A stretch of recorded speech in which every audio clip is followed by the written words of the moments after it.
How we doing, folks? It's been a little bit, but we're back for another one. This is actually going out on the 2 year anniversary of the podcast, which that's kind of weird. So thanks for people who watched it for this long for whatever reason. Today I'm really excited because we have another country songstress on, and we haven't done any country stuff since the CCMAs. So I'm very excited to have Hailey Whitters on. Hailey, how are you? Hey, I'm good. Thanks for having me and on the 2 year anniversary. It worked out so perfectly to have I you feel on at this time. special. Well, you should. The last anniversary special I had was who do we have? We had Bill Schott. Did you ever watch Wizards of Waverly Place?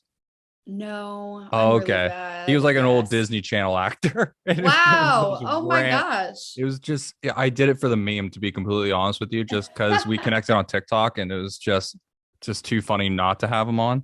Yeah, that is so cool. So Haley's in the middle of a press run for her new album Raised. I checked out the record at my office the other day and absolutely loved it front to back. I didn't skip a single Oh, track. The thing is, what? I would tell you if I skipped a track. I went, Uh, wow. well, that's awesome. That is like the best compliment anyone could ever give. So I appreciate you saying that. So there seems to be kind of a central theme on the album as I was listening to it about more about you and your backstory. And I love when artists do these kinds of records because it allows people to get a better understanding of who they are, but they're able to express things that they may not be able to say just publicly or anything. Because music has a way of just transcending a message beyond just a simple sentence. So talk to me about the experience of making this record. Yeah, this record is called Raised, and it's funny, it didn't set out this way, but it definitely feels like a prequel to my last record, The Dream. If you heard my last record, it was very much about my Nashville experience. I've been in town now 14 years. I put that record out 2 years ago, so I was 12 years into a 10-year town, waiting tables, hanging on to any sliver of hope that I had left in making it in this industry and in this genre. And I put out that record and it kind of changed everything for me. And so this record feels like, if The Dream was the brokenhearted waitress, this record, it takes people back to, well, why was that girl that way? Who made that girl? Where'd she come from? What's her backstory? I think it really gives people a good look into why I hung on for 12, 14 years, why I never gave up. And I owe so much credit to the people and the place that raised me. They taught me to hang on, to work hard, to never give up on yourself, to keep going. They encouraged me. They taught me about country music. They taught me about, just being country. I mean, I grew up in a very small town, and so this record is kind of a love letter to them in a way, but also, I think, and I hope when people hear it, it just kind of reminds them of their own upbringing. And I hope that they can look back on that and have some good memories and hopefully feel proud of the way that they were raised. It's interesting that you're bringing up the way people were being raised because a lot of people, and it seems now more and more, a lot of people are trying to like steer away from their past for whatever reason. Could be family life, could be personal, whatever it is. And it's interesting to see you take such a deep approach on let's really break down this period of my life before the craziness kind of started kicking off and give people the backstory of that because I'm unsure why a lot of people don't want to lean in more to the story because I feel like when you're able to actually go through your past and like take some time, put some depth into it, and even get some art out of it, it allows you to come out of it with a different perspective. Did when you finished the record, did you notice that you were looking back on anything from your past differently, or would you say it was still relatively the same? Well, so okay, I think like looking at where these songs originated, that point of my life, I was in a very dark spot with Nashville. I mean, some of these songs were getting written around the time I was writing The Dream. So around that 10-year mark in Nashville, and I was really starting to look around, and all my friends back home, they're baby 2, baby 3 on the way, buying the house, buying the boat, getting the promotion. It was like they had all these tangible milestones that they could see how far they'd come. And I just felt like I didn't really have much to show yet. I wasn't where I wanted to be. I was just kind of feeling like I didn't really have much to show for my time here. And so that is kind of when I started mentally, I think, fantasizing about my life back home and starting to look at how I grew up, those memories that I had, my big family. I was missing them so much, and probably romanticizing elements of my childhood. I'm pulling it out of memory. It's what I remember, not necessarily how things were. And so I'm sure there's an element of romanticism to this record and whatnot. And I'm not there. I haven't been there in 14 years. So it's totally kind of just nostalgia and how I remember it. But I think just like, I was very homesick for it, and I was writing these stories, and I was very inspired by it, by that way of life. And I spent a lot of time there during the pandemic. I went back and I was, running into old friends at the hometown bar, or, going over to my aunt's farm and kind of reliving some of those childhood memories I had growing up there. And so, I have a lot of good memories growing up. I really do. And I know that there's probably some dark spots in there, and maybe we'll put that on a different record. And I'm sure everyone kind of has that, I'm sure there's things that they prefer not to remember. And there may be some things that they do remember, and that were some lights in their past and in their life. And this record is really kind of just about celebrating that. Well, I think that's what we need right now in the world is more people celebrating things, because we're just coming out of this 2-3 year window of just chaos and insanity. And obviously we still have many issues happening right now, but it's good to actually take a moment and listen through the record. Because the thing is, like, when I was listening to this record, I'm just tapping my foot, bobbing my head, I'm thinking like, oh, I could just be on a back road right now. It's like 2 p.m. in the afternoon, my little hair blowing in the wind. Like it's exactly what people need right now in terms of music, because music, like most art, it's an escape mechanism for a lot of people to be able to take themselves out of a situation for 45 minutes, hour, half, however long record is, and just live in a moment and think about things that they want to think about that are related to that record. I want to get back to this grinding period in Nashville, because I've seen so many artists, especially go to Nashville and like really try to grind it out. And just Nashville can be a harsh city, like a really harsh city with music, because country music is it's so huge, but at the same time it feels so enclosed, like people actually inside the club. Talk to me about that experience grinding for 10 plus years and looking back on it now. Yeah, I mean, I think that it gets really easy to like look around and see what everyone else is doing. I think when I came here, I had a very strong sense of like who I was, what I wanted to say, what I wanted to do. And I really spent those first few years in town just really focused on that, honing in my craft, writing the best possible songs I could, making records, really trying to develop that. And I put out a record, and it was called Black Sheep. I toured around it. It was great. And then I was getting ready to put out some more music, and I was really just kind of looking around at what was happening in the genre. It was a lot of pop music, a lot of tracks, I guess bro country. And I was just like, where do I fit in here? I felt like a total fish out of water. And I think I tried to, for a brief moment, fit in a little. And I learned very quickly, like, that's not who I am. That's not what I came here for. And then I really just kind of took a big old, U-turn and went back to just doing me, being me. That's when I put out The Dream. I think it's very easy in this town to be looking around at what everyone else is doing, what's working, what's successful, all of that, and getting caught up in that. And I've learned I really just got to put my head down, focus on me, focus on my story, focus on my music, try and make that the best that I can. Focus on my fans, feeding the fans. What do the fans want? You know what I mean? Because they can tell when you're not being real, when you're not being authentic, when you're not being true. And so that's kind of become my barometer, is just really staying focused and being authentic, being Hailey, being you, talking about real stories. You know, some of my record, you know, it may be me, it may not be. Maybe the random stranger that I met at the hotel bar talking about her life. You know what I mean? That's what drew me to country music, was stories and storytelling. And I want to carry that on and keep doing that. And this town is very tough. I mean, this town will find any reason it can to tell you no, to shut you down, to send you home.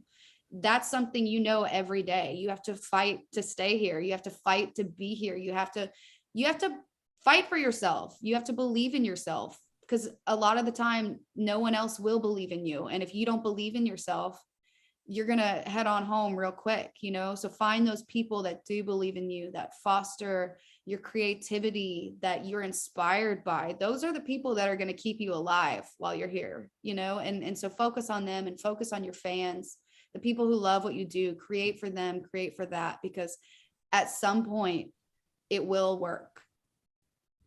No, I completely agree. And I'm glad you brought up the point of authenticity and storytellers. See, the thing is, like, for my industry work, I don't work in the country genre. Like, the only time I really engage with country artists is through this podcast. But I have such a love and appreciation for the country genre, because it's being able to tell the stories with no filter on it. I believe this genre has that a lot of other genres don't. And especially when it comes to the industry, because my biggest issue with a lot of major labels nowadays, and especially a lot of the industry, is focusing so hard on the commercialization aspect, focusing so hard on making money, focusing so hard on staying in the trends, but not being able to be as authentic and real with their music. And you nailed it on the head with audiences know, like, these major labels, they don't give their audiences enough credit, because people have enough emotional intelligence to understand when someone's being authentic with their storytelling, as opposed to, okay, this is just something to bob my head and tap my foot to, or whatever it is. And that's completely fine. But what we need more authenticity, because authenticity in art is so important. And it feels like we're going further and further away from that. With the earlier part of your career, were there specific artists that you were like pulling from or getting inspiration from as you were developing this project, or is it more just a mad collection of a bunch of different genres? Like, I'm very curious about that. You mean just kind of in general in my 14 years here, or with this record? 14 years, this record, your entire life. Yeah. Well, yeah. So I would say probably like those first few years I was in town, it was all about the songwriters, because I moved here and I was like, oh, this is a songwriting town. You know what I mean? And so it was diving into the catalogs of Lori McKenna and Hillary Lindsay and Sarah Buxton. You know, there was like a string of other female artists that were like kind of popping at that time. And then I think just like for this record, it was going back to what inspired me as a kid growing up, listening to country radio. You know, that was all I had growing up, was the radio. So I was being fed Alan Jackson and the Chicks and Trisha Yearwood, Patty Loveless, all the big females, Leanne Womack, Tim McGraw, Kenny Chesney. That was kind of my like early education in country music. And, you know, I listen to a lot of different things now. I don't really just listen to country. I mean, I listen to Phoebe Bridgers. I love Phoebe Bridgers right now. Billy Strings. He's so cool. What else am I listening to? Gillian Welch, Dave Rollins I listen to that Time the Revelator record, is one of my all-time favorite records ever. I really just, you know, I think going back to the authenticity thing too, I think that is so what's so cool about music is when it's authentic, it doesn't need a genre. It transcends a genre. Anyone can feel it. I mean, it's case in point why Elvis Presley wanted to cut I Will Always Love You, didn't, because I think Dolly told him no, which is super baller. But Whitney Houston went on to cut that song. It's not a country song. It's just a great song, and it transcends the genre. But I think that's what has always drawn me to country music, is the authenticity, the fact that I can still remember exactly where I was when I heard Alan Jackson's Remember When coming through the radio. I remember the moment it stopped me in my tracks. And I was too young to even know what he was really probably talking about. But I was hanging on to every word because it felt like he was just cutting through and speaking in my living room. You know what I mean? It's just, I think that's what's so special about country music, is when it is real, when it is true, when it feels authentic, it can just transcend.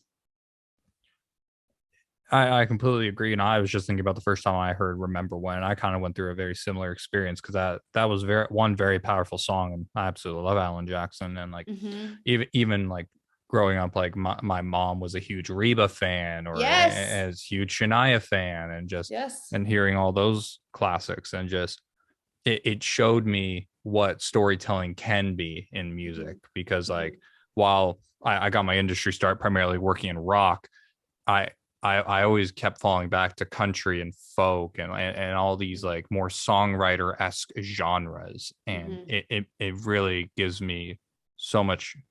It makes me feel so good to see someone like you putting out a record like Raised, and really putting your all into these songs and giving the story and giving people context, because the connection you can build with your fan base based on authentic music is unlike any other fan base. And I truly commend you on that.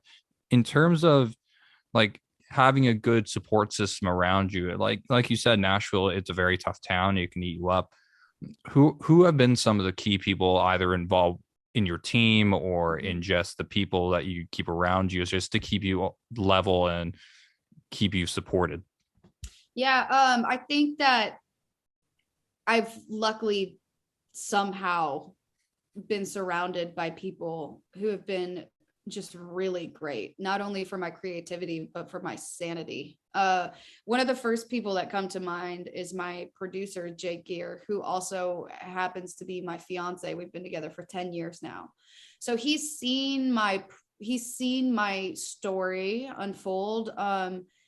He's great, not only because he's in it with me, he's in the shotgun seat, he's there, he feels every high, every low, just as I do. But also he's the first to be like, hey, this ain't you. Like, you are trying to be this right now, and you need to get back to yourself right now. You know what I mean? So I guess what they call that is like a no person.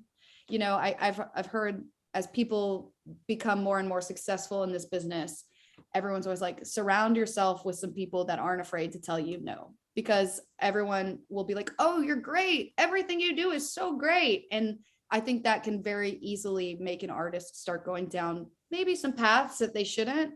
So I think Jake really keeps me in check. My family too, my mom, even though I don't want to hear it from her sometimes, she really she really kind of knows, and she ain't afraid to tell me. Like, for example, I wear a corn skirt on stage, and she's like, well, there was one time, it's like funny because fans started loving the corn skirt. They wanted the corn skirt, they were asking for it.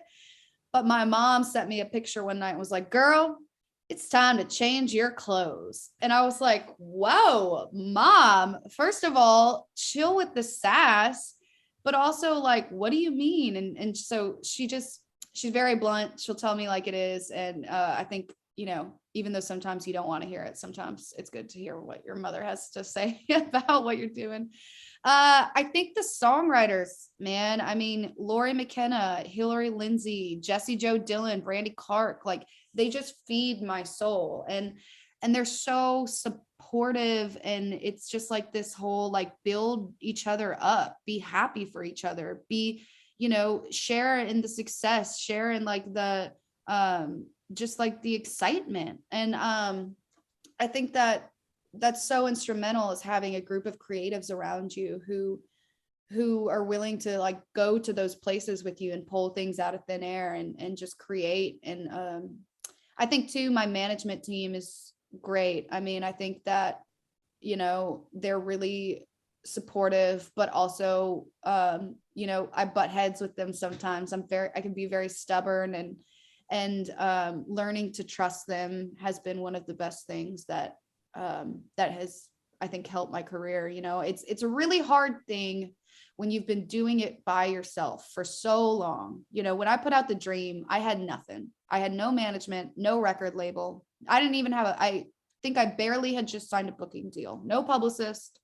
I was managing myself. I was booking my shows. I was promoting my shows. I was my stylist. I was driving the van. I was putting the band together. I was doing all of it.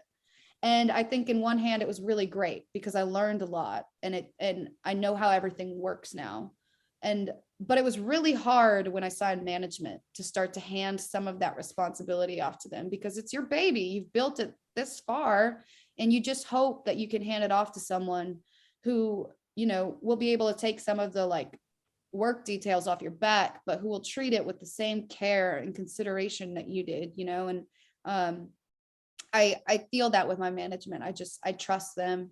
And I think that's probably the most important thing, whether it be with the creatives, whether it be with the producer, the musicians, the band, the management, the label. You have to be able to trust each other and to respect each other for it to work. I completely agree. You need to have that trust in your team in order to really achieve the vision. The best analogy I've come up with for that kind of stuff is the artist is the one driving the boat, and then everyone else is kind of pointing them in the direction of where not to crash into the rocks. Yeah. And you need that trust in that team, because obviously, I've been in the same boat. Like, I've worked with artists that had a hard time transferring their tasks and all these things they were going to do onto me to do for them. Like, what do you think was the most difficult thing for you to let go of in terms of all the control you had over your project? Man, well, I still have, thankfully, complete creative control. That would kill me. I thankfully still have that. You know, I guess just like handing over, like, seems so lame, but just like calendar things and like people being able to like, you know, speak on my behalf kind of thing. That was my day-to-day management situation, is like literally an extension of like your arm. You know what I mean? Being able to like think, walk, talk like Hailey to all of these other areas of my career. You know what I mean? Like, before I usually even see something, it's coming to my day-to-day manager, you know, and she's filtering through, what can we do? Will this work? Will it not? Is this something Hailey will be interested in? Is it not? You know, like, probably handing off some of those things, I guess. And not seeing every single thing that comes through, you know. I mean, they do. I do see everything. And I haven't handed off my socials yet. I still love to be on socials, talking to fans. That's very important to me. So that hasn't been handed off, you know. So I'm still very involved, to be honest.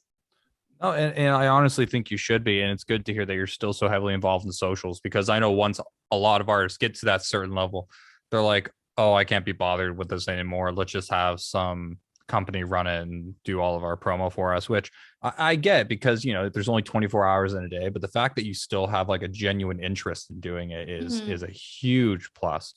And that day-to-day stuff, like, yeah, you see everything, but I'm sure there is a bit of relief on your part, like, oh, I don't have to deal with every single thing all the time at every minute of every day.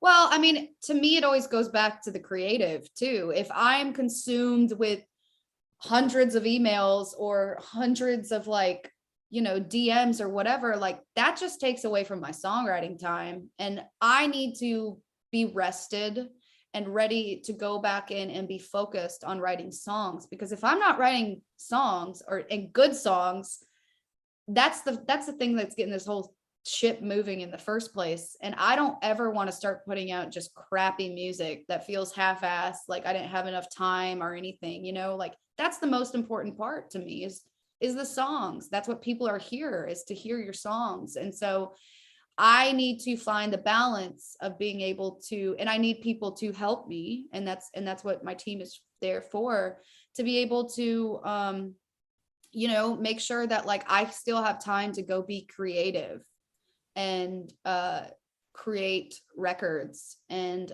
quality records, and so they really help me out with finding that balance and making sure that my creative well isn't running dry. No, and that's exactly what you need for the people around you, is to be able to lift the stuff that you don't need to be concerned about and allow the artist to be the artist, because Yeah. that's where it all comes down to. If you don't have the art, you have none of it. Yeah, totally. So, Hailey, I'm going to wrap this up here. This has been a fantastic chat.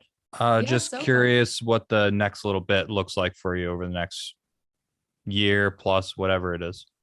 Well, I want to get this record on the radio. So hopefully some radio time is in the near future. I'm also going on tour with John Party this summer. Oh, wow. So we're about to play Stagecoach next month. We're going out with John Party in July through October. I think we'll be out with him and Lainey Wilson. So I'm very excited to get to play this record live.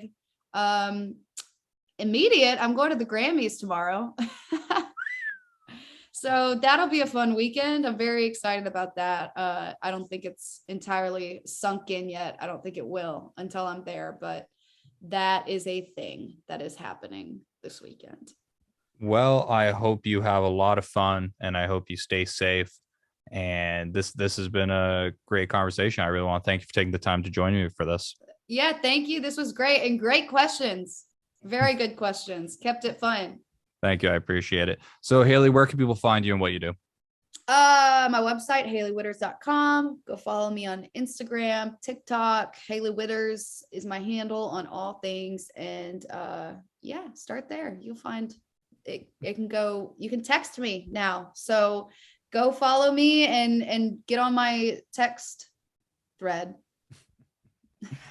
Awesome. All of Hailey's stuff's going to be in the description down below. Hailey, thank you again. Thank you all for watching. Thank you for 2 years of this, and I'll see you in the next one. Take it easy. All right. Thank Peace. you. See ya.